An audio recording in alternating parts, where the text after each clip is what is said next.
Sänkta intäktsprognoser från Truecaller, ett köpcase i Duni. Och så går vi en tung centralbanksvecka till mötes. Varmt välkomna till Börsfrukost.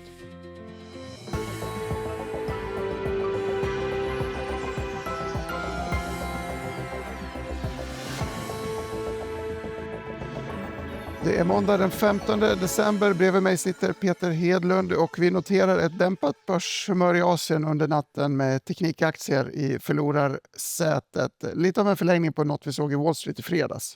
Ja, men precis. Sen att det inte kommer hit är positivt. För här verkar det vara positiva tongångar. Både här i USA ser det positivt ut på terminen. Däremot så ser det inte så positivt ut för Truecaller som varnat för lägre intäkter. Lite svårläst eftersom det här är ett algoritmbortfall som påverkar annonsbenet, det största benet, 60% ungefär av Truecallers intäkter. Kommer att minskas fortsättningsvis också. Man har pratat om det i förra kvartalsrapporten, det här tynger även nuvarande kvartal. Precis, och det är alltid vanskligt med en verksamhet som är i stort sett Indien-baserad, eller tung i Indien åtminstone, där det har varit lite svåra saker att förutse. Någon gång var det något cricketmästerskap som inte var med. Då pratar man om lägre annonsintäkter för det. Vi har nu en spelreglering i Indien på gång, kanske Revolution och Hacksaw kanske tar lite stryk även annonsintäkter här för Truecaller.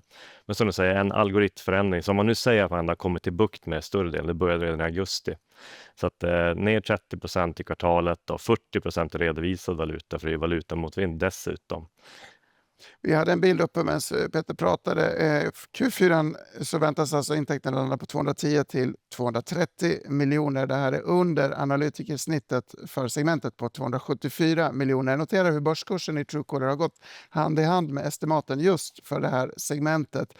Det skulle kunna tyda på en kraftig reaktion i kursen att avvikelsen är så pass stor neråt. Å andra sidan så är det redan ett blankat och misstrott case i många avseenden. Precis, vi ser att kursen har gått före estimaten många gånger här. I synnerhet där det gick brant ner där ungefär slutet mot grafen här ser vi. Så att jag tror att det fanns 10% blankat, så det fanns ju smarta blanka där ute som hade det här på känn.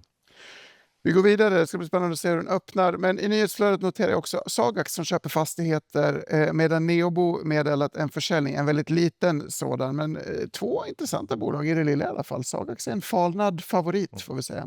Ja, det är klart, med den där substanspremien så är det tufft att leva upp till förväntningarna konstant. Men det är ju, båda bolagen gör ju här vad de ska göra. Sagax förvärvar, vilket den här minusmagin är, den premien man har är därför man ska göra lönsamma och värdeskapande förvärv. I Nebos fall är det tvärtom, där har man en substansrabatt på 60%. Så nu säljer man lite under bokfört när man tar hänsyn till det här latenta skatteavdraget.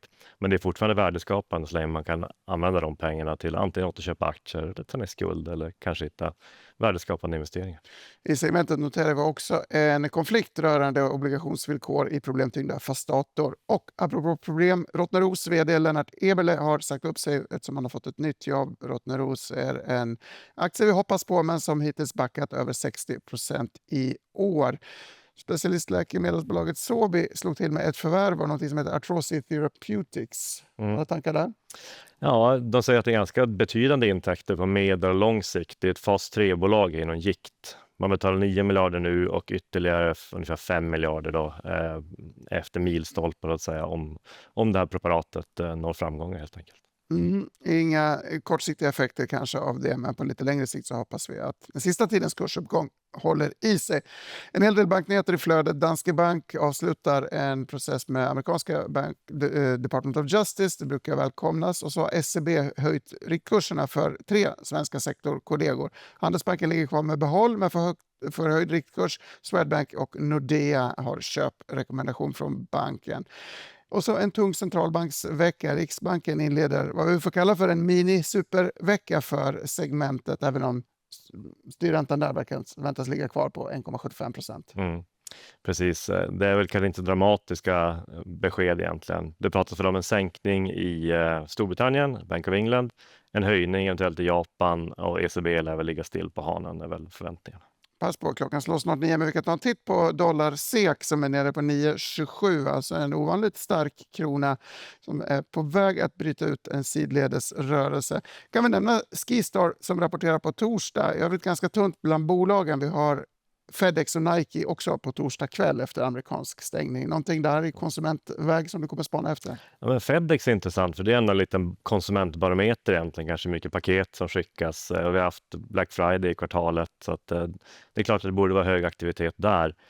Nike har haft lite problem men trots allt verkar som man är på väg i rätt riktning nu så det blir också intressant. Jag tycker Adidas annars är ett bolag värt att hålla koll på i just den sektorn med fotbolls-VM nästa år och gjort en liten turnaround egentligen.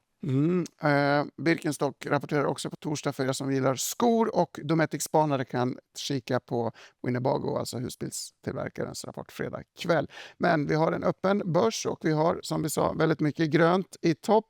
Eller grönt bland storbolagen ska jag säga i fälten här. Noterar Truecaller inget avslut än men det ser väldigt ruskigt ut ner 25%. Alltså nästan i linje med den här 30-procentiga nedgången som vi pratar om. Så det kanske inte var så förväntat ändå. Vi får se om det här blir verklighet. Någon annan reflektion i de tidigare rörelserna du tycker är värda att nämna?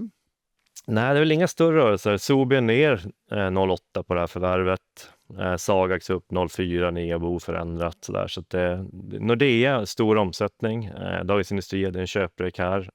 Och du pratar om också mycket recension eller nya köprekar. Från SCB, precis. Swedbank är också upp 0,8%. Så storbanker i topp. Vi kan ta en titt på pianot där vi ser de allra största bolagen på börsen. Där har vi SCB själva följt av Swedbank och Handelsbanken på fjärde plats där. Så storbanker går det bra för.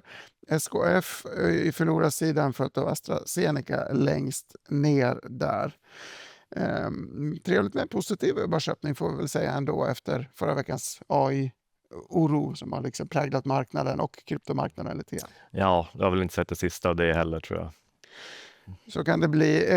Vi berörde några konsumentaktier. Du har skrivit om Duni som har varit ett lite underuppskattat case på sista tiden. Ja, och det är i grund och botten ett stabilt bolag som har haft det lite väl svajigt och just pandemin var ju förstås en stor anledning till det. För man har ju konsumenter eller kunder inom hotell, restaurang, catering.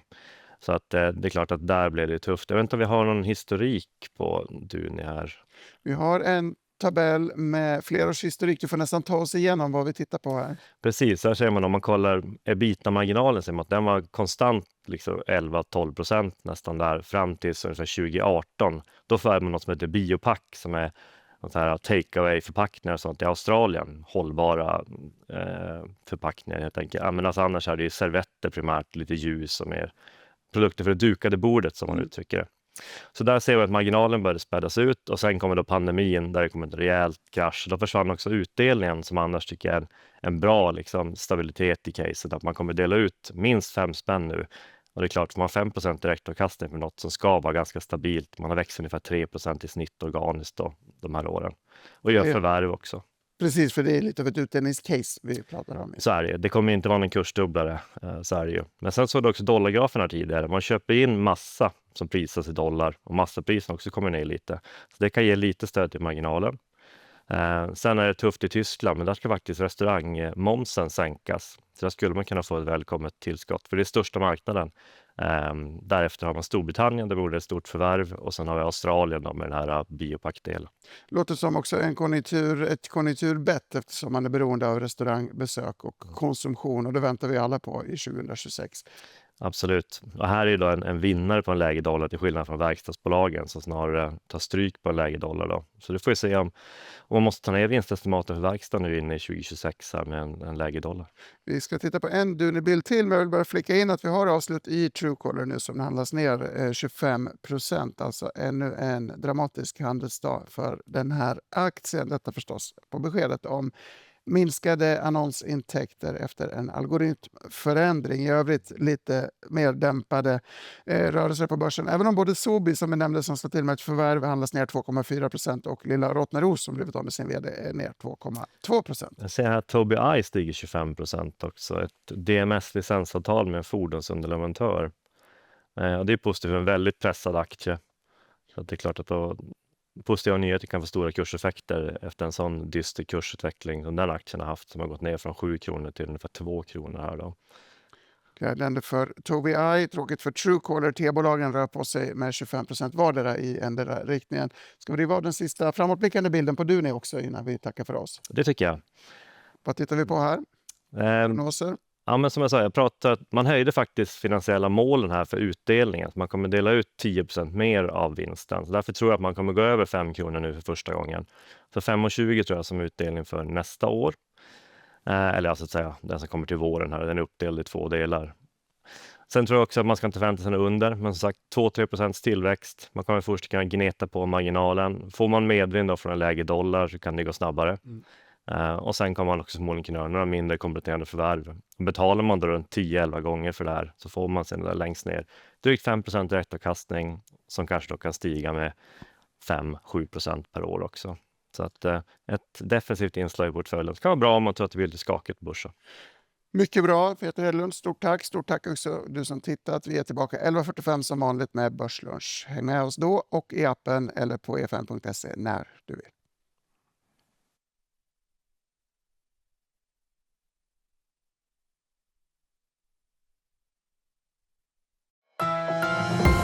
Det här var en produktion från EFN. Ansvarig utgivare Anders Hägerstrand.